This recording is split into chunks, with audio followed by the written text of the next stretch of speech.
It's found in John 19. We're going to look at verses 26 through 27.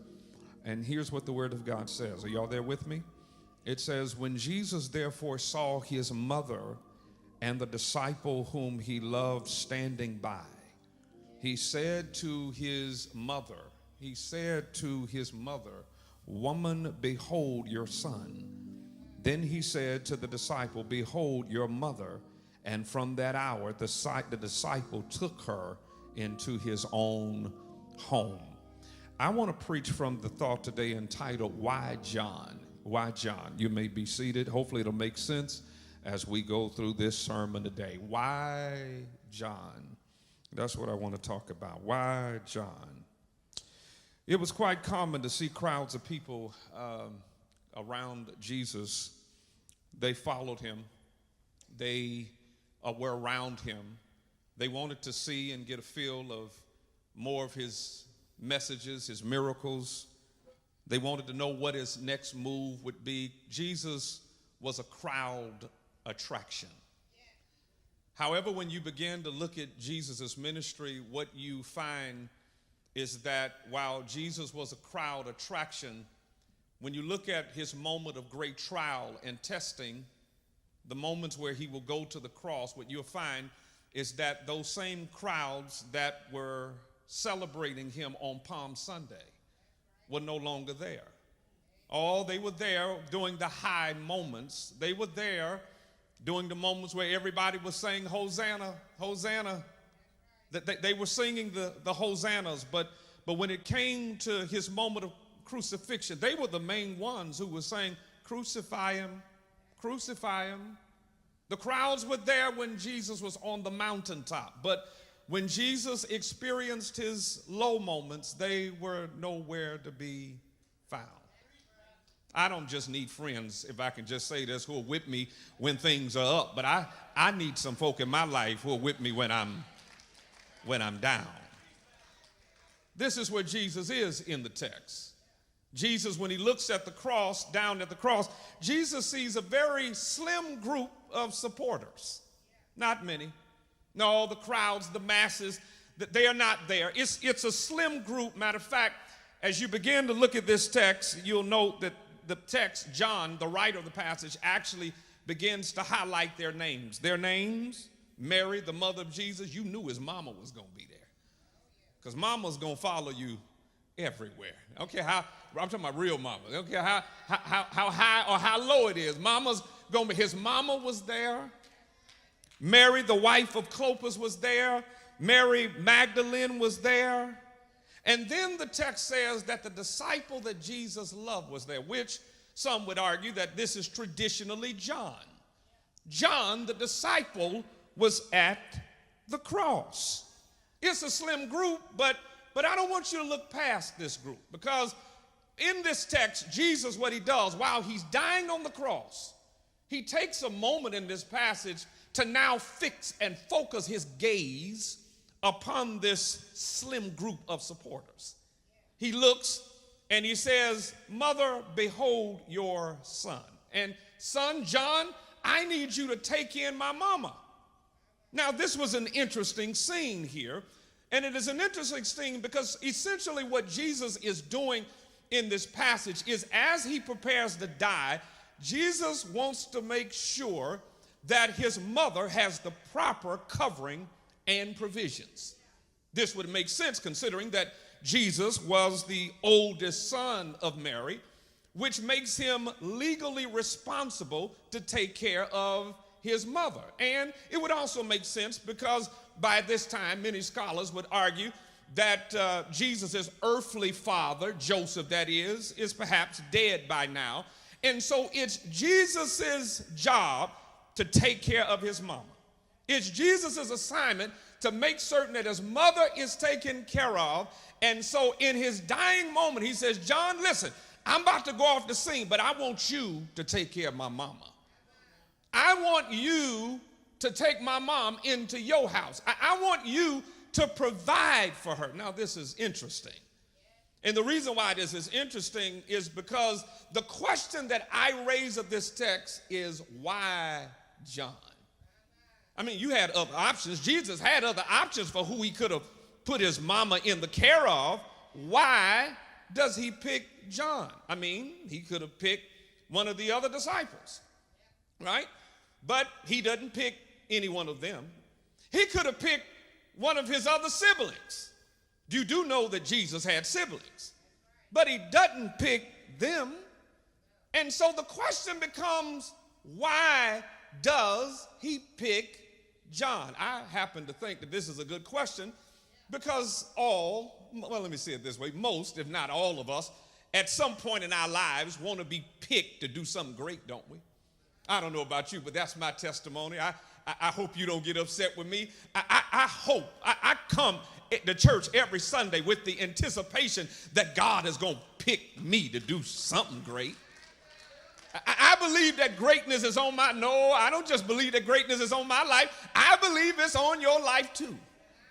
I believe that God desires to pick all of us in here for something great. We all desire to be picked to do something great, don't you? Is that your testimony? Lord, no, don't look over me. I know you blessing my neighbor, and I celebrate it, but I want you to stop by my house too. I love it. Dr. James Barnes once said, there is nothing wrong with desiring to be picked to do something great by God, just as long as you have the right motives. And let's be honest, some of us desire to be picked for something great, we just don't have the best motives. What are our motives? Self-glory, self-gratification, self-gain. We want to be picked for something great, but it's all about us. And I want to tell you that if you desire for God to bless you and pick you for something great, and at the end of the day, you're the only person, watch this, that's blessed and that gets, at some point is the only person that gets the real glory, then I want to suggest to you that's a bad place to be and a bad motive for your desire to be picked for something great.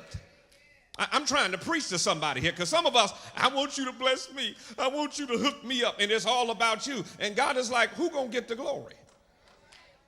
Because if you want me to elevate you and it's about you and it ain't about my glory, I want to tell you this, that's a jacked up place to be. In this text, we still got to wrestle with this question, why John? I want you to look at it because I think that as we look at the big idea, let's put that on the screen. I want you to put this on the screen because I want you to see this. Why John? I want you to see this because I want to argue that all of us here, I want to suggest to you, God has chosen you for something great. I don't want you to just come up here and just look at me, and I don't want you to just come up here and just look at your neighbor and say, well, I could see greatness in you. No, I want you to see greatness in yourself. I want you to believe that God has a wonderful, watch this, anointing over your life to do something greater than where you are. You didn't just wake up this morning just to wake up. You woke up because there is purpose on your life. You woke up because God has chosen you. So when we wrestle with the question, why John, you ought to say, why Keelan?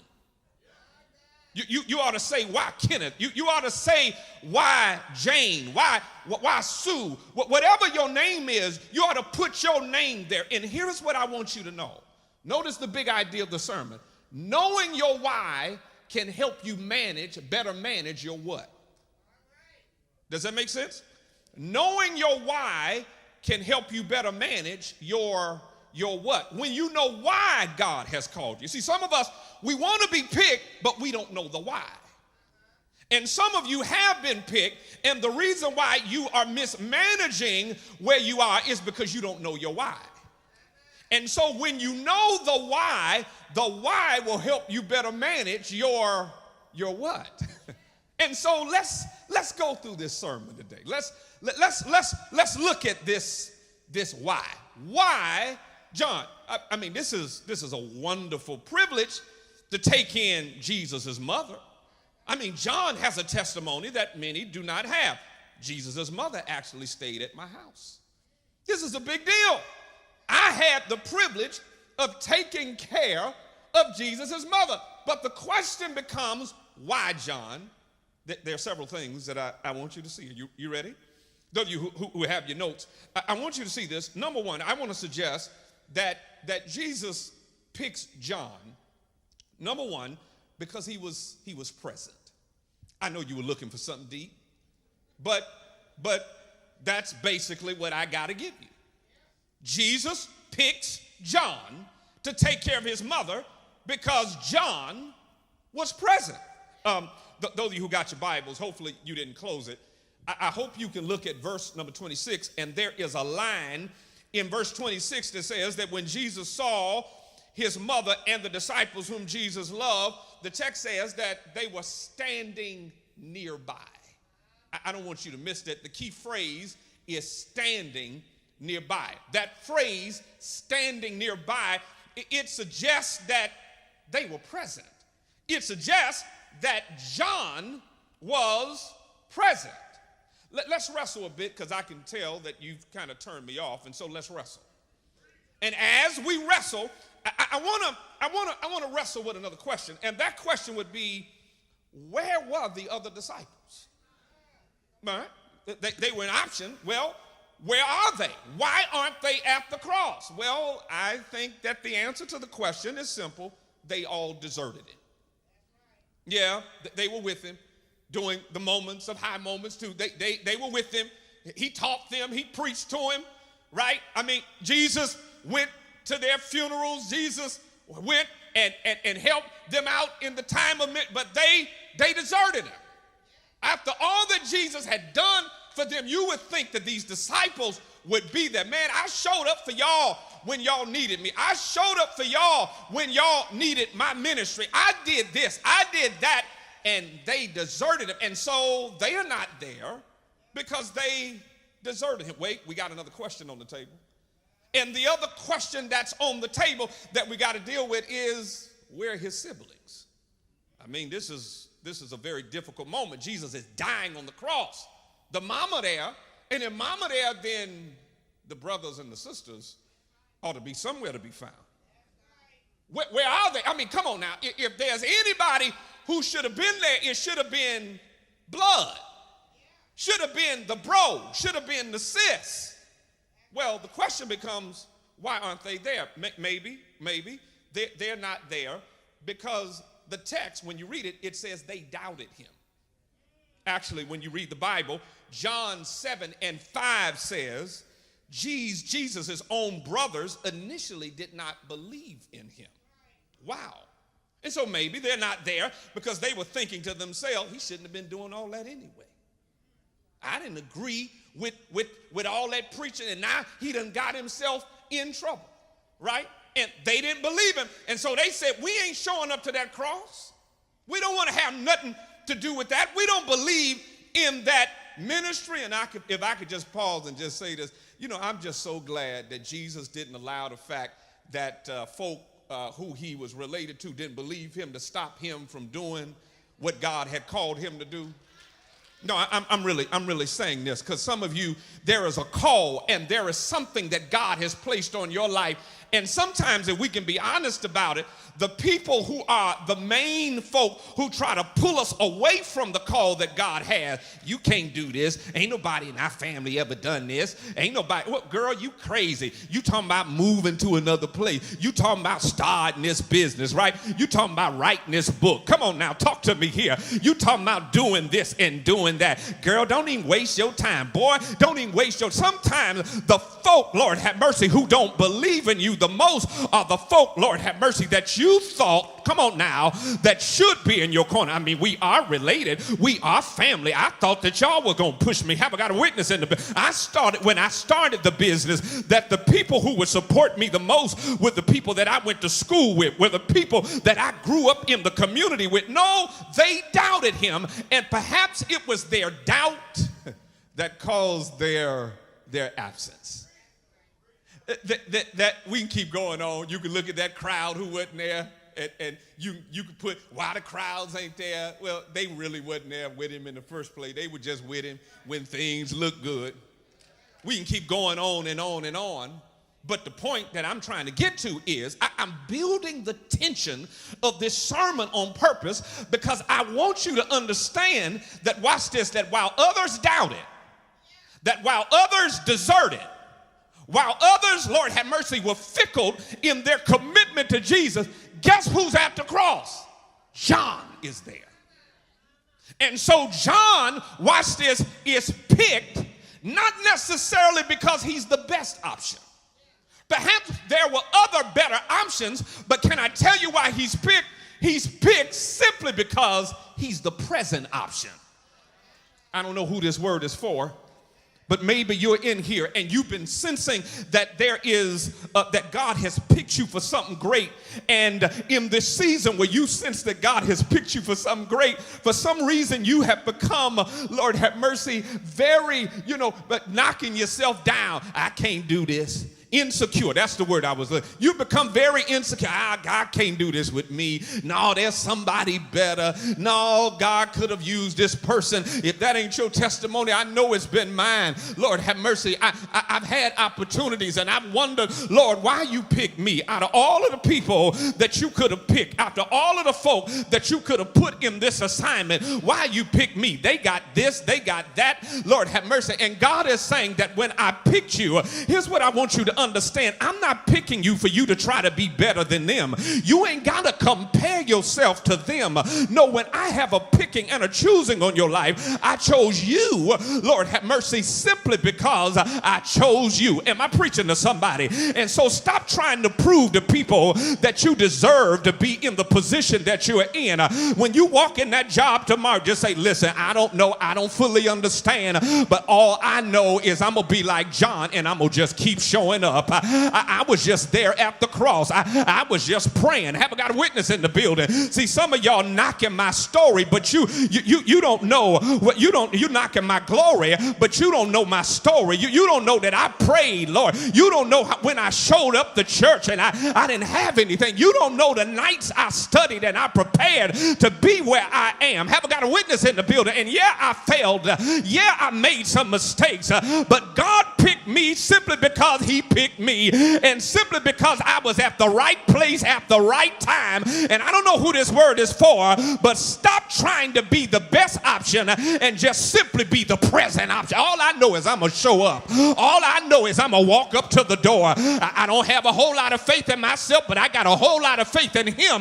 But when I show up, I got a testimony. Greater is he that is within me than he that is within the world. I'm showing up, and when I show up, I'm expecting God to show out.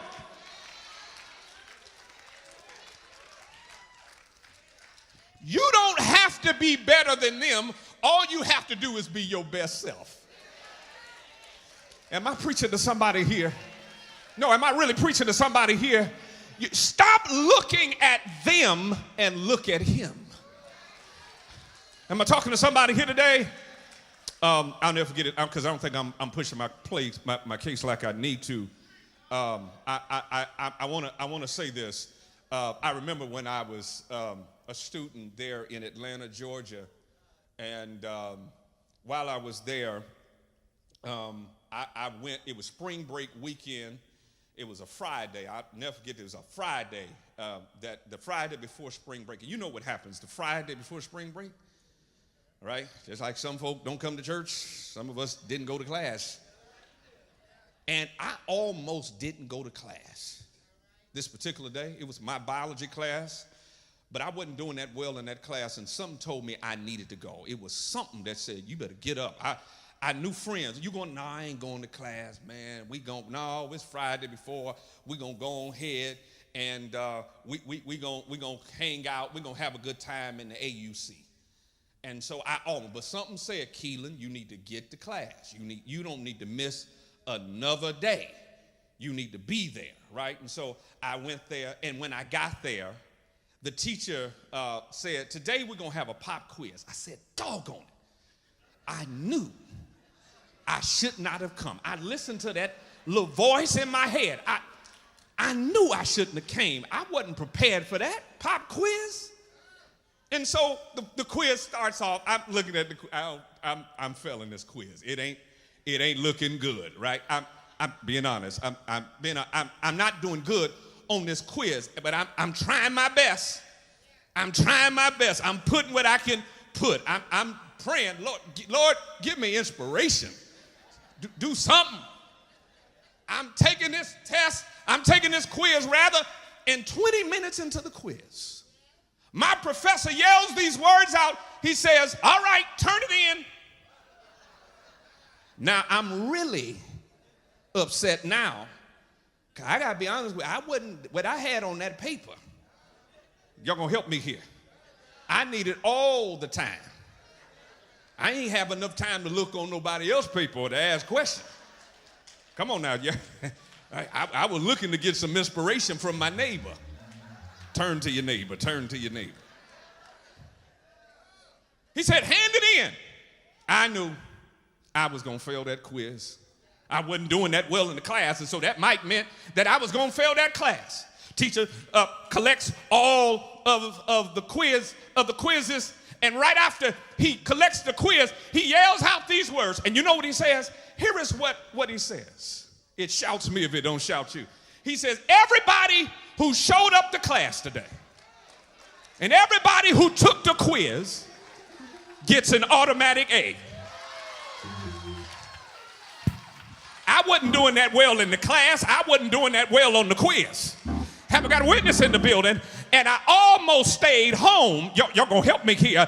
And the teacher said, the reason why I'm giving you an A is because I'm trying to teach y'all a lesson. There are some blessings, here's what the teacher said, that there are some opportunities that you will get in life not because of your smarts. Y'all want to help me here. Not because you got all the answers. There are some opportunities that you will get, here it is, simply because you showed up. Y'all don't even know when to shout. Because your next blessing ain't gonna come because of your smarts. Your next blessing ain't gonna come because you got all the answers. God is saying in this next season, all I'm looking for you to do is show up. I know you don't feel like it, but keep showing up. I know you frustrated, but keep showing up. John is picked because he showed up. Oh, all right, I got one more and I'm done. I got one more reason he got picked. Can I tell you why? Are you interested? He's present. Then number two, I want to suggest that he was picked because he was passionate. Notice the language of the text. It says, and it refers to John as the disciple that Jesus loved. Now, I like what one commentator says on this passage. He says that it's greatly possible that the text refers to John as the disciple in whom Jesus loved, not because Jesus loved him more than the other disciples, but it's clear that when you follow the ministry of John, that John loves Jesus a little bit more than the other disciples. I mean, we can just look at the fact that he's at the cross. Now, I got to be honest, I understand why those other disciples were not at their cross. Can I tell you? Are you interested? They were not at their cross because at that day and time, to be associated with somebody who was being crucified like Jesus was dangerous. You too could have been hurt or harmed or possibly crucified yourself. It's the reason why Peter, y'all remember Peter? Peter was asked, y'all remember the story, don't you? Peter was asked the question when after they had just arrested Jesus. Peter was asked the question, hey, ain't you one of Jesus's disciples? And you remember what Peter did? Peter said, no, I don't know him. Yeah. And then they came back again. No, I think you one of them disciples. And Peter said, no, I don't know him. And then they had the audacity, the unmitigated gall, to come back another time to say, no, that's one of Jesus's disciples. And Peter grew up in some of the same areas that you did. And Peter said a word that you can't say in church. The Bible suggests that he said a curse word. All right, I can't say it in church what I think he said. But he said, I told y'all, I don't know him. So one wonders, well, why does Peter actually do this? Well, it is believed that possibly Peter does this because Peter didn't want to be associated in that moment. It was, hey, man, I could be killed. I could be hurt or harmed, right? I love him, but I don't know if, I mean, he dying. I ain't finna die with him. I don't want to do that. Come on now. I love Jesus. I don't love him that much. I'm being facetious, but let me say, John is at the cross. And this is a dangerous moment. And it is really a picture of his love. That I love him so much. Notice how he's living out his identity. I love Jesus so much that literally, that even if my life is on the line, I wish I had somebody here. That even if they nail me to the cross, even if that I get in trouble, Lord have mercy, for associating with Jesus, I love him so much that my presence is a sacrificial presence. Lord have mercy. And maybe this is the reason why Jesus chose John to take care of his mother. Because if John was willing to go to the cross to sacrifice his life in order to express his love to Jesus, that's the kind of person I can trust this great opportunity of taking care of my mother. I don't want nobody handling my mama that don't love me. Lord have mercy. I don't want nobody who wants great opportunities who ain't willing to sacrifice themselves. See, some of us, we want the blessing, but we don't want to sacrifice. Y'all want to help me preach this like I feel it. We want God to hook us up. Lord, hook me up. Lord, I want to pray the prayer of Jabez, enlarge my territory. And God is like, I can enlarge your territory, but the problem is with the territory that you have, you ain't sacrificed and trying to live for me where you are. Have I got a witness in the building? And so we want favor, but we want it at a convenient price. And sometimes what God says is there are some opportunities that comes when you are willing to inconvenience yourself, Lord have mercy, in order to expand God's kingdom mission on earth. I'm almost done. Dr. Marvin McMichael, I think this is a good book to read, by the way. It's called, the book is called Where Have All of the Prophets Gone? He deals with this book. It's called Where Have All the Prophets Gone? It's written by a fellow by the name of Dr. Marvin McMichael. And in the book, Marvin McMichael talks about real prophets. At today's time, when you talk about prophets, many of us think that prophets are just people who foretell the future. You know, this kind of Mr. or Mrs. Cleo type mindset, where somebody, you show up and they just tell you, you know, everything that you want to hear, right? And so some of us, we go to these churches and we be in these lines, right? And they tell you that if you come and you sow a seed, I'll tell you your future, right? And everything is always looking good. God is getting ready to bless you, and God is getting ready to do this, and you shout and run around the church, right? And by this time next week, your blessing is going to be, I don't know when your blessing is going to come. I can't put God in a box like that. And let me tell you this, that if ever you're dealing with a prophet, quote unquote, who's always telling you what you want to hear, are y'all listening to me? Because sometimes when you study the ministry of the prophet will literally look at America and tell America, y'all sitting around here talking about God bless America. What America needs to do is turn back around and bless God. Sometimes the real prophet will speak truth to power and look at the powers that be and will stare them right in the face and say, Mr. President, I know that you got a nice position, but the real prophet will say that you out of order. Real prophets, which means that the job of the prophet was a dangerous job. For you to have to go and tell the truth, speak truth to power, that's what got King killed. That's what got Malcolm X killed. That's what got Sojourner Truth and all of them in trouble. Why? Because whenever you have the real ministry of a prophet, it's a dangerous job. And Marvin McMichael wrestles with the question, where are all the prophets? He says what we have today, watch this, he says we have less prophets and more prophets. You missed it. Yeah, you did. You missed it. We've got less prophets and more prophets. Oh, I know what it is because you need me to spell it out. Prophet is spelled what? P-R-A. Come on, let me test your schooling. P-R-O-P-H-E-T-S.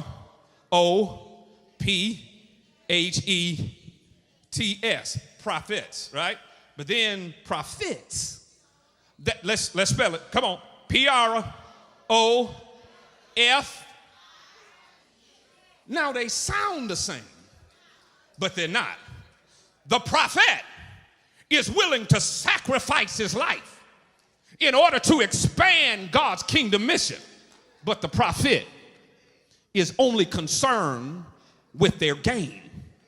And so they come to church as long as they're gaining. I'll show up as long as y'all pushing my brand. I'll show up as long as I feel like I'm getting something. And so there is this capitalistic consumer, Lord have mercy, mindset with the prophet. And in this season, what Marvin McMichael contends is that if God's kingdom mission is going to be expanded throughout the earth, we need less, watch this, prophets and more prophets. We need some folk who are willing to say, Lord, I'm willing to put my life on the line. I'm willing, Lord have mercy, to sacrifice everything I have in order, Lord have mercy, for us to operate in your kingdom purpose. And I done told you this before. We're in a tough time, New Jerusalem. And this ain't just a time for the church to just come here and shout and run around and talk about how good God is and talk about what we just need to pray about it. What's going on in Washington, D.C. Y'all want to help me in the building. That stuff is coming down our alleyway. I haven't got a witness in the building. And this is the reason why we tell y'all to get out and vote. Folk will get up and talk about it. See, I just can't stand Trump. Now, I just want to say this to every person. Can I be real with y'all? Are we family? Can I talk to you like I really want to talk to you? To every Negro who didn't vote, I want to tell you, be quiet. I wish I had a witness. I know you don't like, I ain't going back to that church no more. I wish I had a witness in the building. If you didn't vote, this is your time to just sit it out. My vote don't count. When you don't vote, when you don't show up, haven't got a witness in the building, then we see the craziness that's taking place right now. Am I talking to somebody here? And if the church, I'll say it again, and if we as a people are going to have our voice heard, it ain't just going to happen by us talking about, I'm going to get mine, and I'm going to do mine, and I'm going to do this. No, if we going to really, Lord have mercy, get their attention, at some point there's going to have to be some sacrifices. At some point we're going to have to do what Dr. Jamal Bryant is doing in Atlanta when he, of course, started this Target fast. I wish I had a witness in the building. And right now, Target is experiencing a decline. And you know what happened when you start messing with their money? Now those same folk, all right, Mr. President, you going too far. Haven't got a witness in the building. And at some point, I done already talked to our team. At some point at this church, we're going to start an initiative called Spending in the Black. Y'all want to help me in the building? No, I don't have a problem with other folk, but here it is. If y'all don't respect our people, and if you don't expect the people who look like us, and if you want to continue to take our name and our history out of the Smithsonian, if you want to continue to take, Lord have mercy, our people for granted, then what we's going to do is we going to pull together, and we going to sacrifice, and we going to start supporting our own. That's the reason why we got y'all here today, because we got black authors, we got black business owners, we got black restaurants, and if ever there was a time for black folk to stand up and sacrifice and pull away from Louis and pull away from all this stuff that ain't doing us no good anyhow and start supporting our own, it would be right now.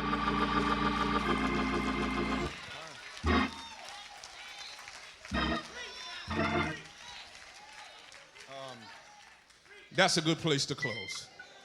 Everybody shout, why John?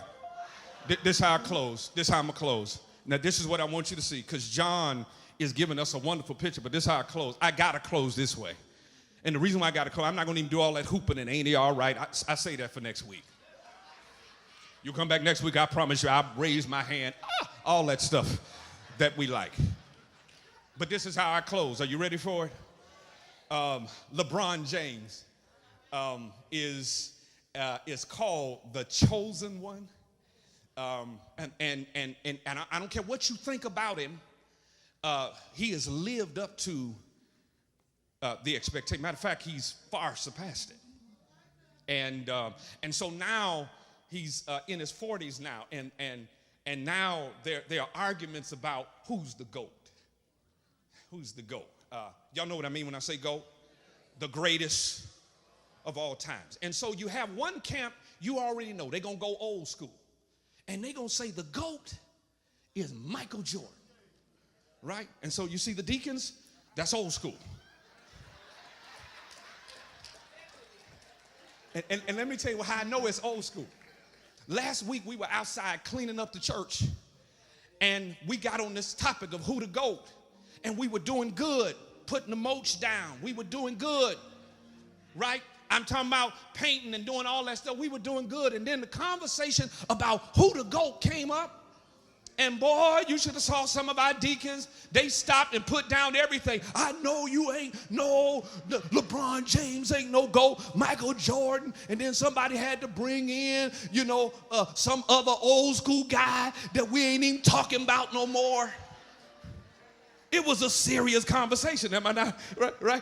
Moss know what I'm talking about, right? We were sitting there, it was getting real heated. I mean, the deacons, I was like, Lord help him, Lord have mercy, keep the blood pressure down. Because you start wrestling with this whole conversation of who the GOAT. No, Mike the GOAT. No, LeBron is the GOAT.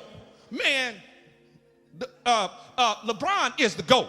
And they going back and forth and back and forth.